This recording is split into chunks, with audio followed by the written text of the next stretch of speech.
All right. Good evening, morning, afternoon, whatever works. Good day to you. Hope you're all having a great week. Thirsty Thursday today.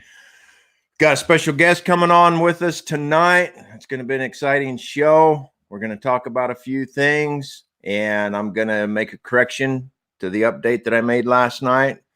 And we're going to do it. Let me bring in my guest here, Mr. Irish.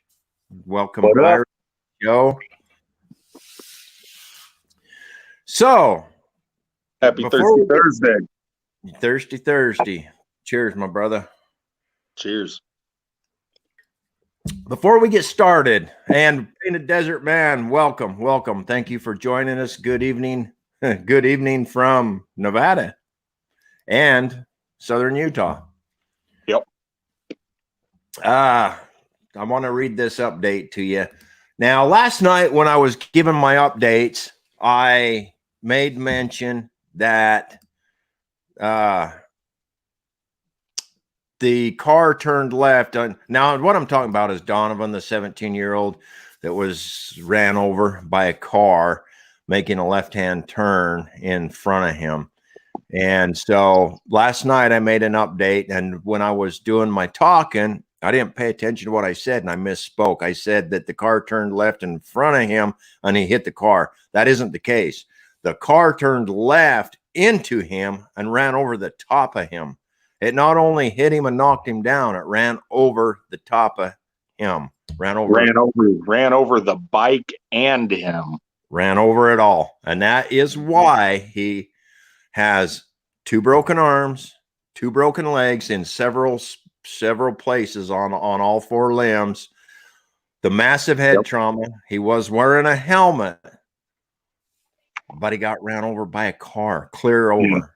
I mean, helmets help, but I mean, you get ran over by a car. I mean, the helmet helps, but it's still going to mess you up. It has its limitations, and exactly. The car isn't going to fit the bill. So I wanted to make that correction. He did not hit the car. The car hit him, and I knew that. When I said it, I didn't catch what I said and correct myself. So, with that being said, I got an update last night after the show, and I wanted to share that with you guys because I kind of just ad-libbed, gave you my version of what I read in the previous update. I'm going to read this one to you. That way I don't get it wrong. I don't get the dates wrong or anything like that. So I'm going to read this real quick. I've got a friend that's close to the family. This came from his mother through my friend. And so here we go. He is awake and very responsive all day and did not regress once. This was 11/13/19, dated 11/13/19. He did not regress once. I think we have a turning point. I hope we do. He was angry tonight, frustrated and uncomfortable, and cussing. Wow, he was cussing in silence. Is it sad that I could read his lips? I knew exactly what he was saying. Going to be worse, I suppose, when he can actually yell again.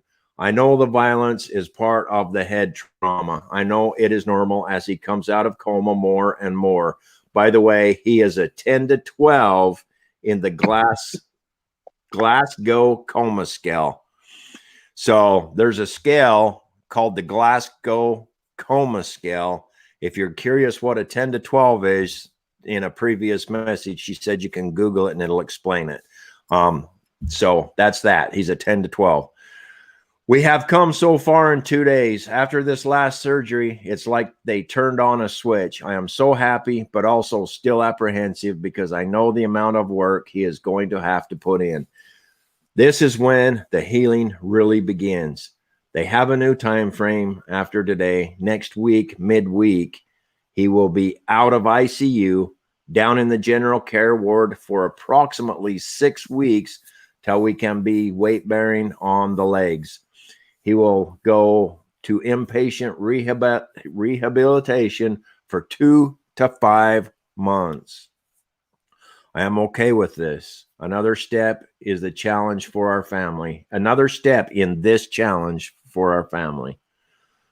Much more of a challenge for my son. Overwhelmed, but hopeful tonight.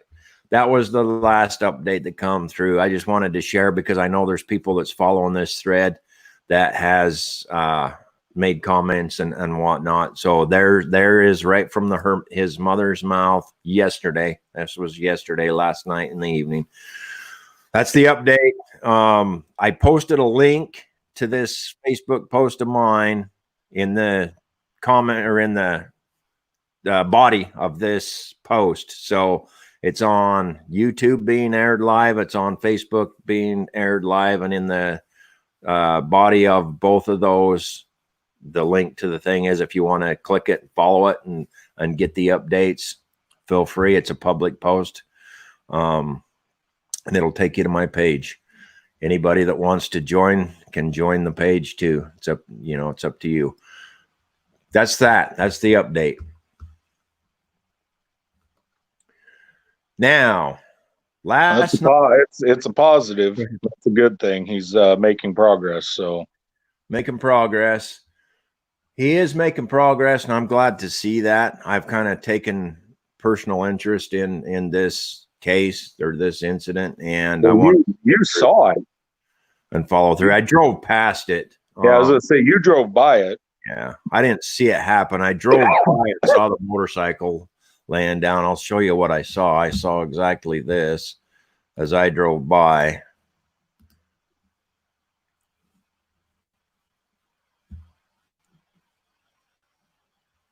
And what did I do? I shut you down. I shut you off. There we go. Here we go. Coming at you right here. Sorry. That's what I saw when I drove by. Okay. And I sent Irish here a message and said, hey, green bullet bike down in the middle of the intersection, blah, blah, wherever it was, and asked him if he had heard anything. He had not. Irish is on here.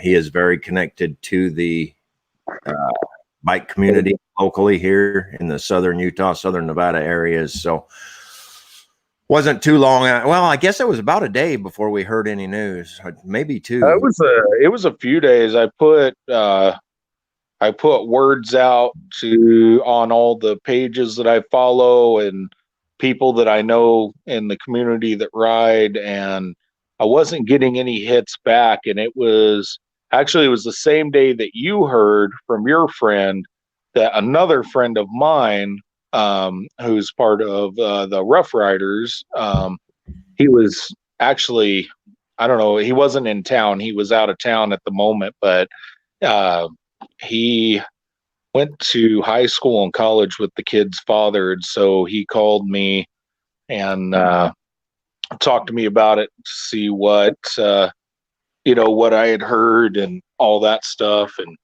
wanted to see about maybe putting together a fundraiser or something like that. But so far I've been so busy, I haven't had a moment to get anything done. So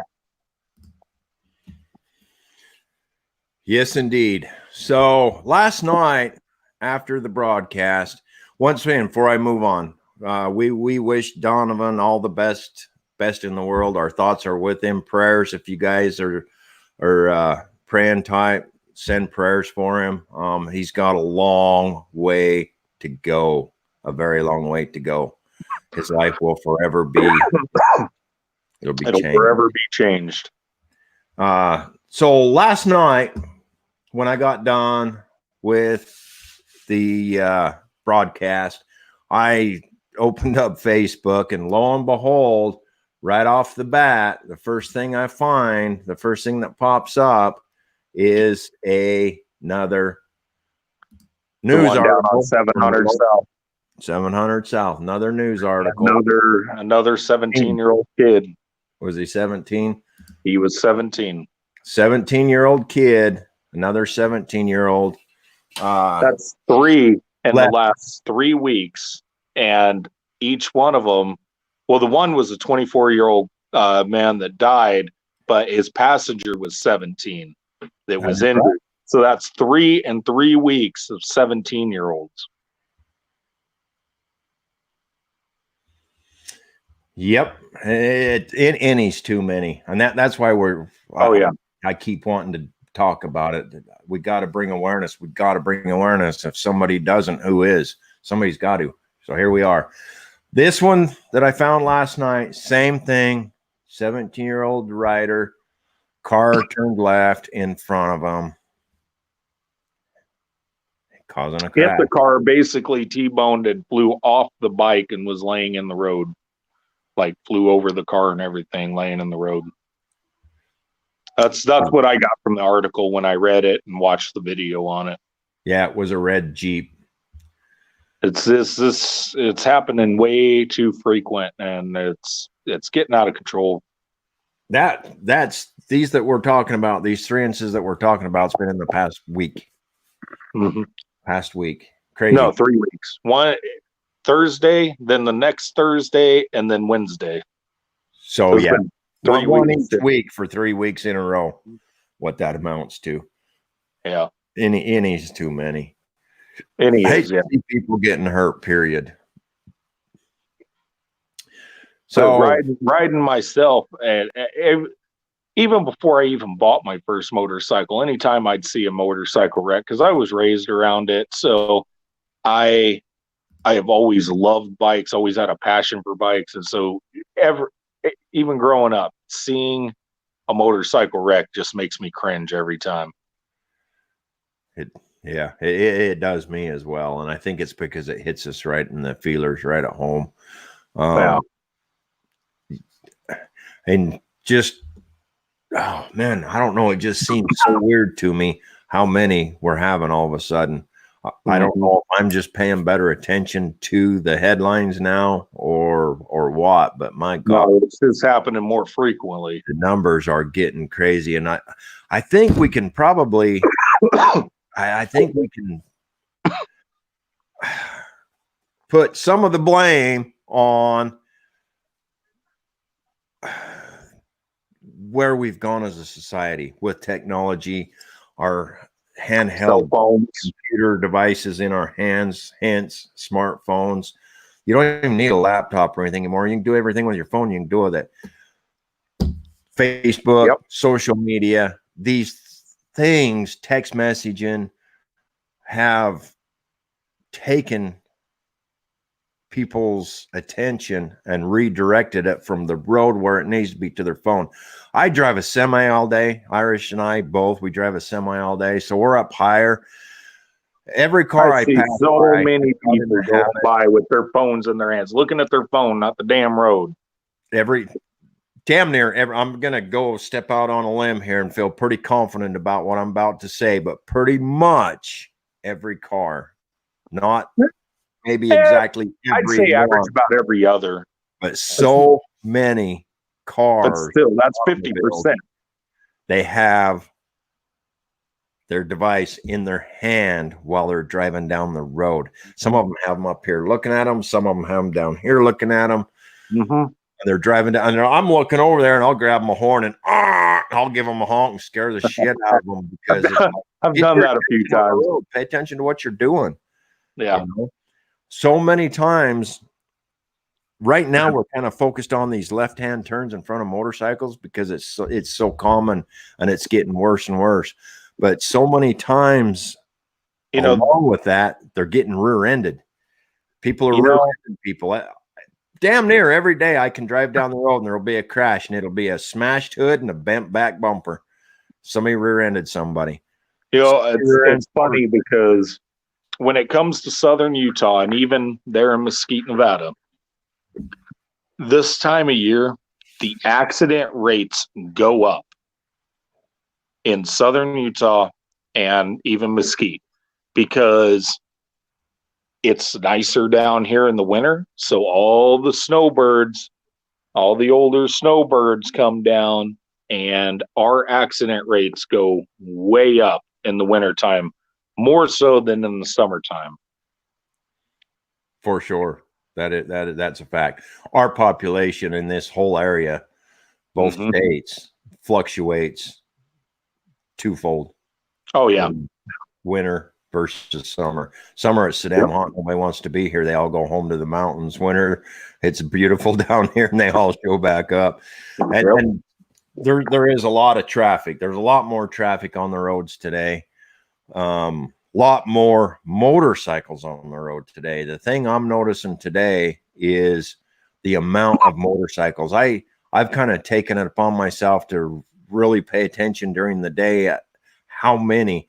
And I said this last night. I'm driving right now on a very busy road. It's a gateway to a lot of different cool places, and hundreds of motorcycles a day go by on there. So many people are not only pleasure riders, weekend riders, but daily commuters. They're using their motorcycles for daily commute to work. There's just, we know quite a few people that do that too. What's that?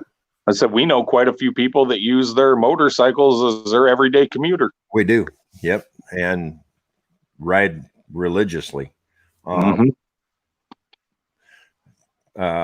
my train of thought. So, when I first started riding, you'd see motorcycles every once in a while. And usually if you seen a large number of motorcycles, it was a club thing, you know. Today, man, they're everywhere. They're everywhere. Like I said, again, it's not just weekend riders, it's daily commuters and whatnot. You know, that's their mode of transportation. So the numbers have gone way up. I don't have those stats for you. I'll get them in a different video and we'll talk about those. But it's still, compared to back in that day, there's more motorcycles on the road now, but our population has blown up too. So there's more cars on the road too. Most definitely. But down in this area, especially, we see a lot of motorcyclists because of all the sightseeing and stuff. You know, we got Grand Canyon, Zion, Bryce Canyon, Cedar Breaks. You know, you got all this here in Southern California, and it all within a couple hours. Lake Powell, all within a couple hours of us. So we get, I mean, I-15 is a major highway, so we get a lot of that traffic through here going to see those sites. Yep. A lot of traffic. And you know, wherever you're at in this world, I'm sure it's no different of a scene for you guys. Motorcycles have just gained in popularity. Let's take a quick pause real quick and go over some of these comments. I'm gonna post them up there. So I was gonna say, I can't even see them. There you go. Now you can. Can you see that? Yep. Painted Desert Man, good evening from Arizona. I already said good morning or good evening to him from the southern Utah, southern Nevada area. I'm in Nevada right now. He's over in Utah. 30 minutes away. 30 minutes away. And that's 3 states? You go through Arizona. Yeah, go through the corner of Arizona there. Arizona's between us, so there's 3 states right here within 30 minutes. Kind of funny. Jacob, what's good, man? Thanks for joining us on this Thursday edition of the Motorcyclism. Ben Main, good evening. We got Painted Desert Man. Auto drivers need to watch the hell out. Driver was probably on sale, not paying attention. Probably. That is so true today. I don't know why they don't make the penalty stiffer. Irish and I talked about this the other day, and it's like, I've been ranting about that for weeks. These guys, these vehicles that are running over these motorcycles, they're getting a failure to yield ticket. It's probably like an $80 ticket. Like $80 or $120. I think somebody told me 120, and I saw somewhere 80. I don't know the exact price, but it's not a very large ticket. Anyway, that's what they get for failure to yield. I think, and we talked about this as well, and I think we need to start pushing some legislation to make these penalties a little stiffer. Yeah, because I mean, I got $120 ticket or an $80 ticket, but I almost killed somebody. It's bullshit. And a lot of times they do kill somebody. And Yeah. then one And of that's the it. You can't. But I bet you money, though. I talked to you about this last night. I bet you money.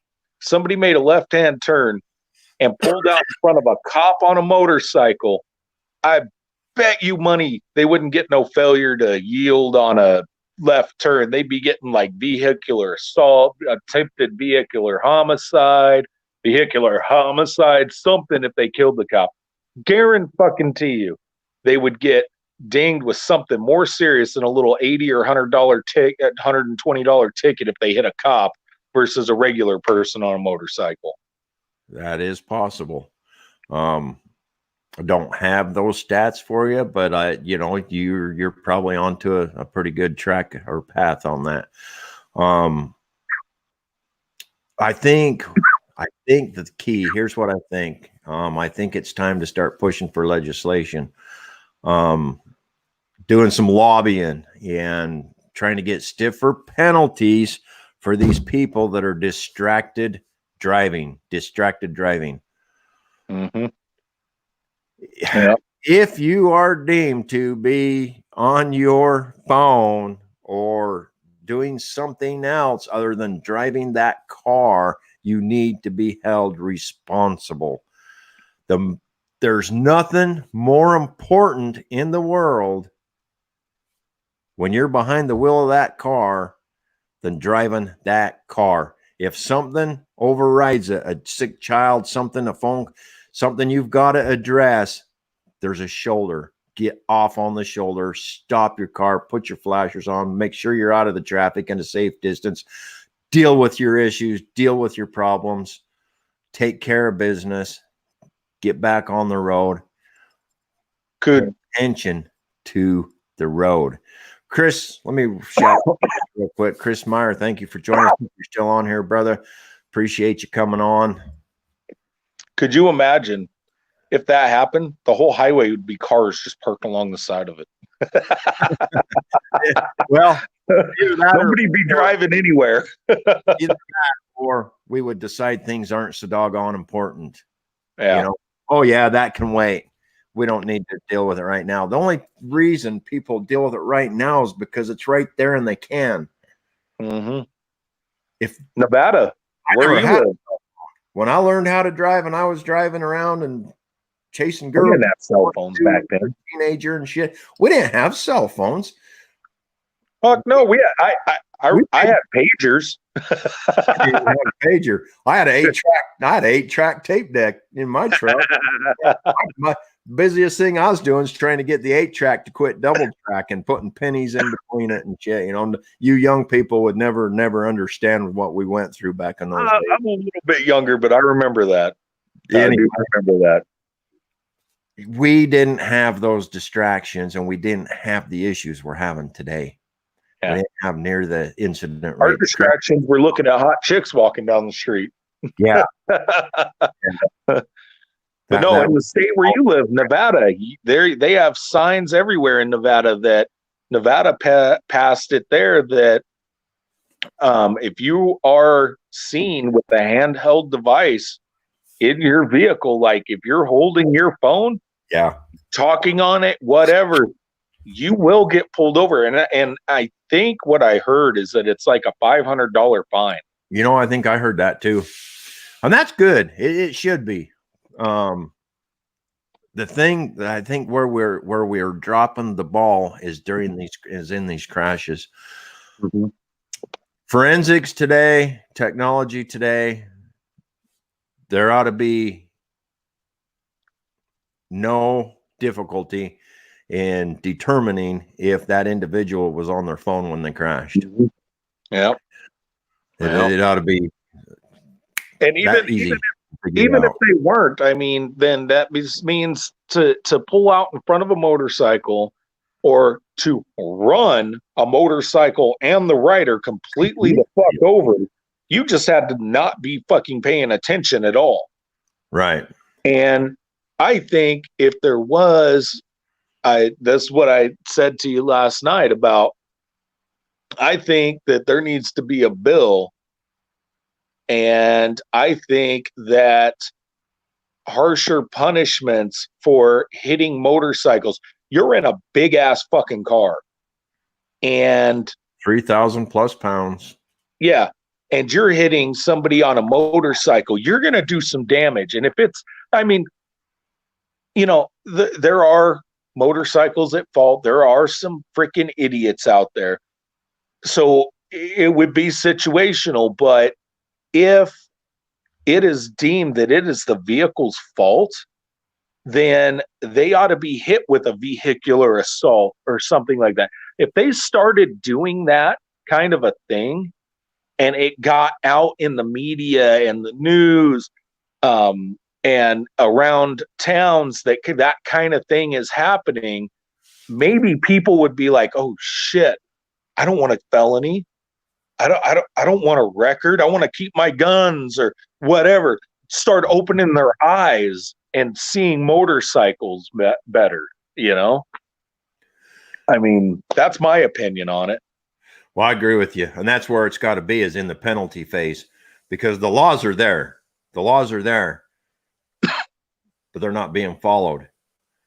Are they being enforced? I think probably when they can, they probably enforce them.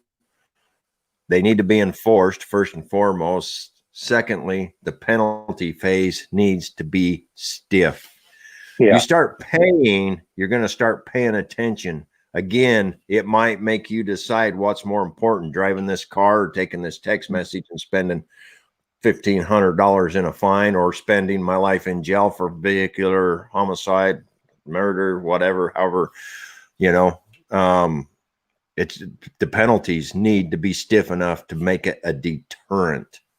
You can have all the laws in the world. You can have, we got millions of laws on the books today that don't get obeyed and don't get followed. Half of them don't even get enforced. It's got to be a deterrent to where people say, like Irish said, I don't want that on me. I don't want that on my record. I don't want to lose my guns. I don't want to lose my freedom. Maybe I should start paying attention and make sure I'm not going to run over some fucking 17-year-old kid on his motorcycle. Exactly. Or hit anybody for that matter. I don't want to see anybody get injured, period. But and like I said, it's not always the other person's fault. It's not always the other person's fault. Sometimes it's the motorcyclist. There are idiots out there on bikes. We've seen plenty of them over the years. Look at my situation when I wrecked. That was a crazy situation, but that I was at fault. That was my bad. Me and my motorcycle kind of locked up and went squirrely. So it was part of my bike and me. I was lucky in that situation. Some people aren't so lucky. Let's go into that a little bit. Since you brought it up, let's talk about that. About how you can be riding down the road 1 minute and at the blink of an eye, your whole world changes. It happens for us a little bit.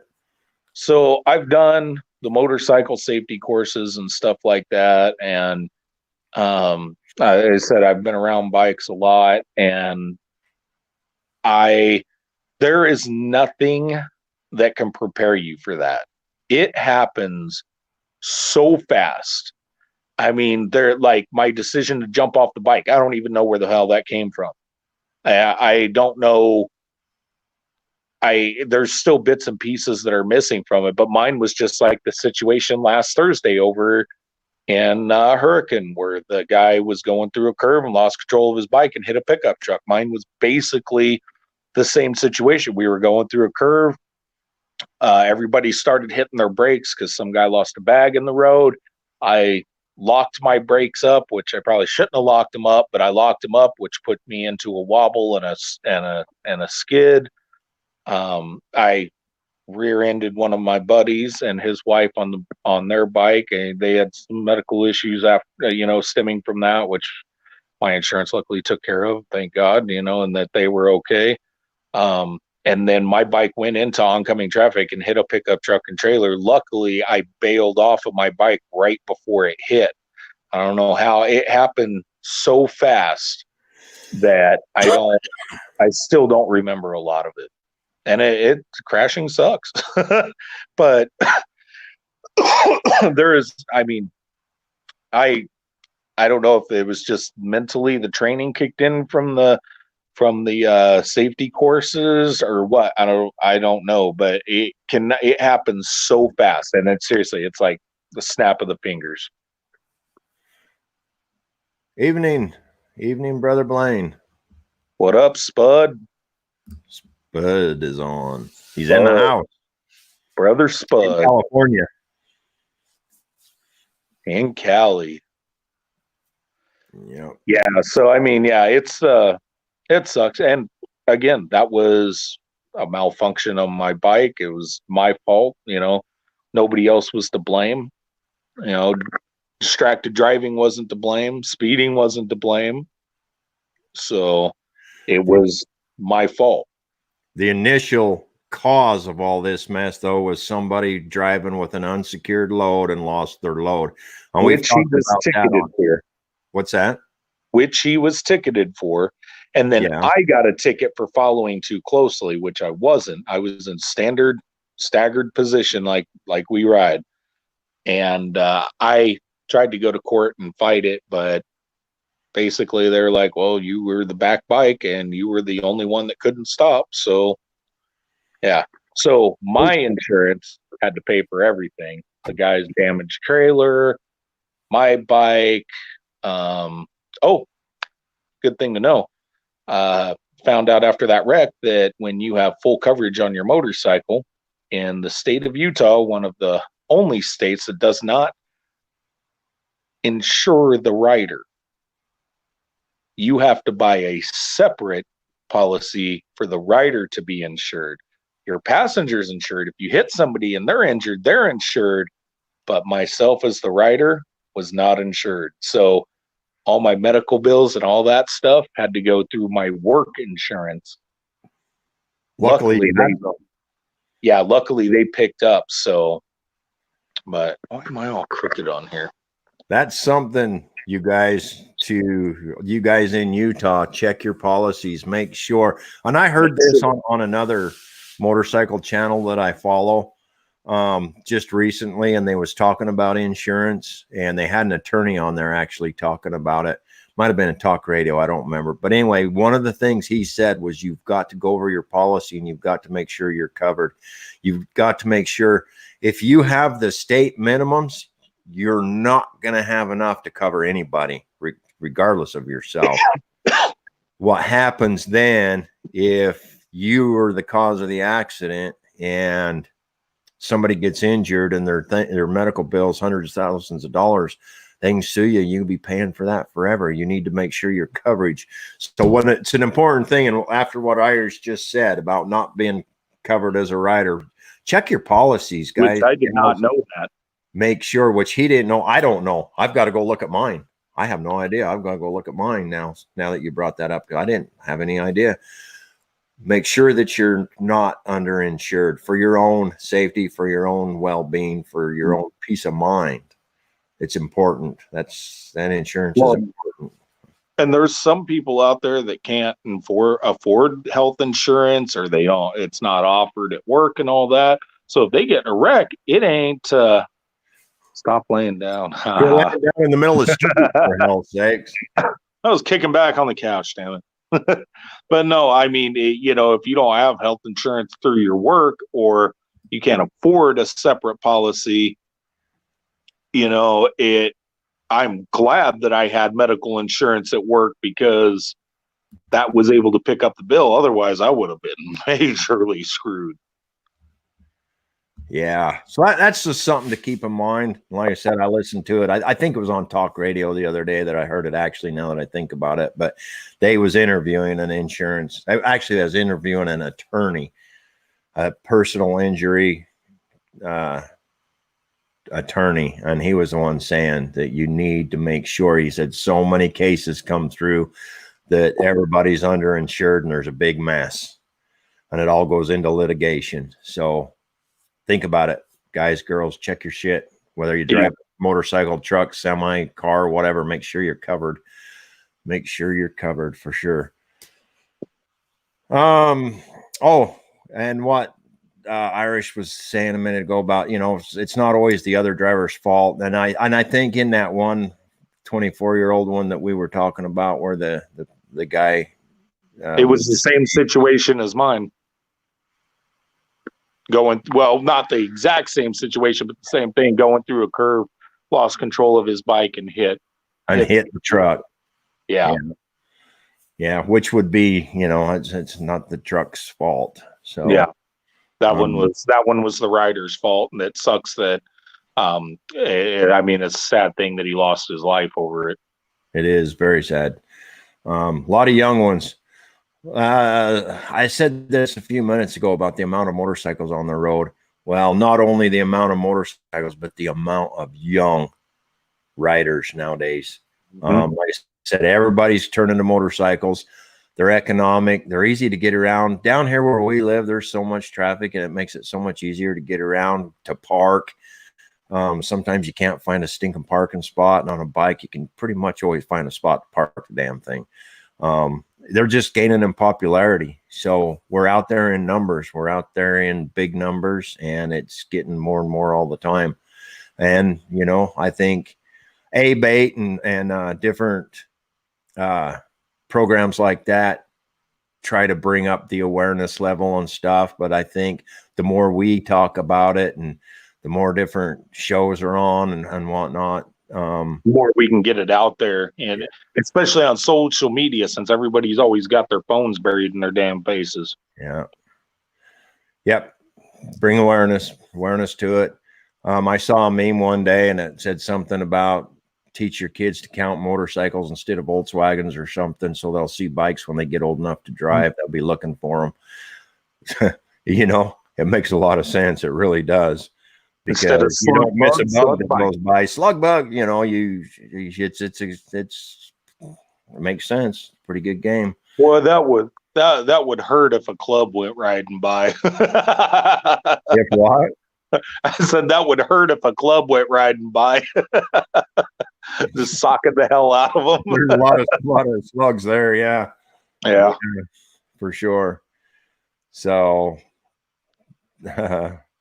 but the whole gist of the show tonight was just to talk about safety and awareness and bring an update to you from Donovan, since I chose to take that on and follow it. Here we are.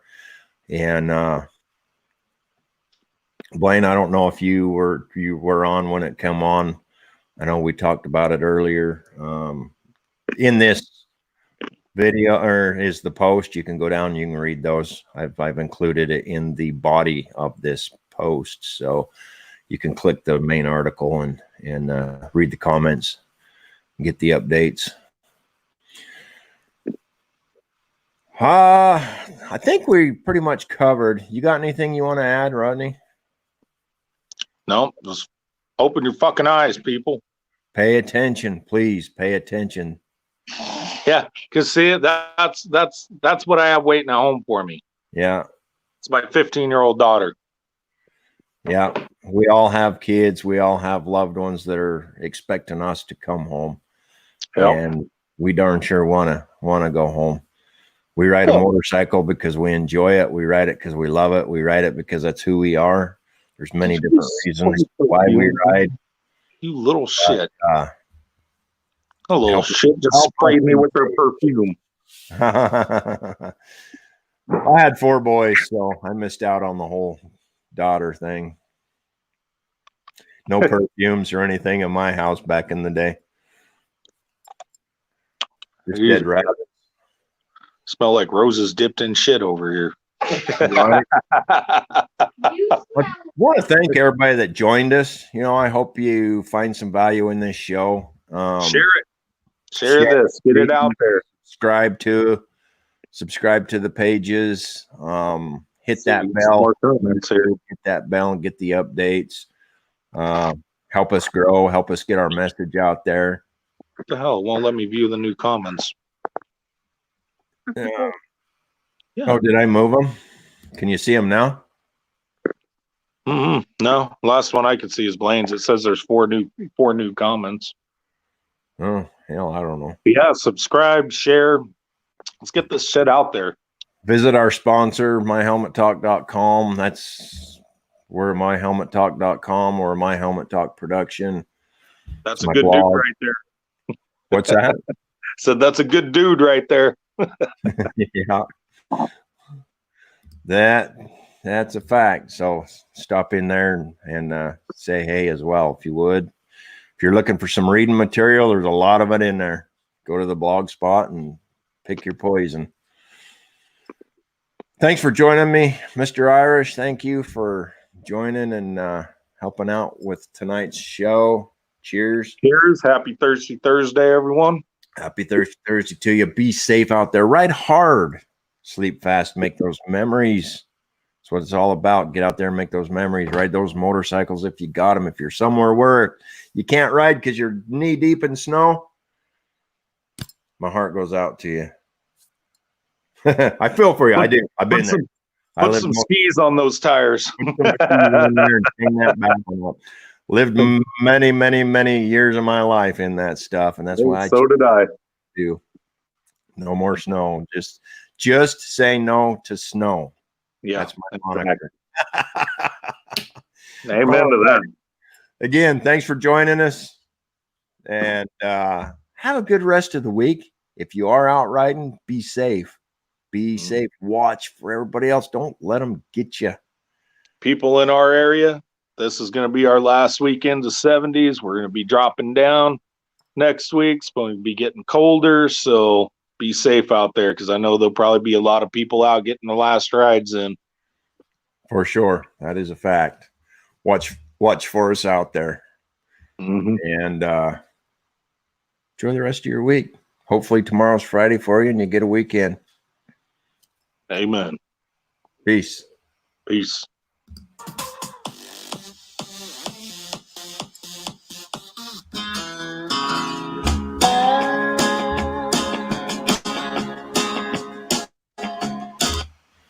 All right, we're out.